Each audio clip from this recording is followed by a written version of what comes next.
బాలయ్య గారు సెట్స్ లో ఉన్నప్పుడు ఎలా ఉంటుంది అట్మాస్ఫియర్ అంతా? అసలు అమేజింగ్ ఎనర్జీ అండి. ఆయన మార్నింగ్ వచ్చి, అంటే ఇప్పుడు జనరేషన్కి అలవాటు లేదు, బట్ వాళ్ళు ఎలా వచ్చారంటే డాన్స్ మాస్టర్ అంటే ఒక గురువు సమానులుగా ఆయన రెస్పెక్ట్ చేస్తారు.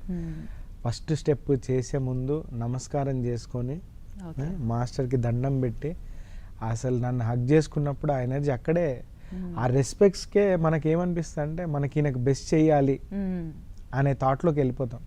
ఇంకోటి ఆయన నో అనేది లేదండి ఆయన దగ్గర.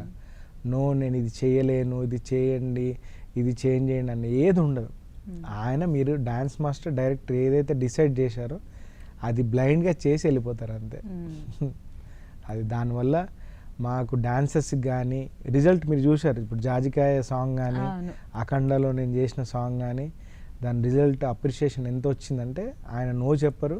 ప్లస్ ప్రతి మూమెంట్, ఇప్పుడు క్యాప్ మూమెంట్ అఖండలో 2లో జాజికాయ సాంగ్లో క్యాప్ మూమెంట్ కానీ చైర్స్ తన్నే మూమెంట్ ఉంటుంది. అది ఎంత వెయిట్ ఉన్న చైర్స్, అవి తన్నాలి, తంతే బ్యాక్ వెళ్ళాలి, మళ్ళీ వేరే చైర్ బ్యాక్ నుంచి వస్తే కూర్చోవాలి, కనిపించదు ఆ చైర్, బ్యాక్ నుంచి వస్తే ఆ చైర్లో కూర్చొని లిరిక్ పాడాలి. అసలు అన్బిలీవబుల్గా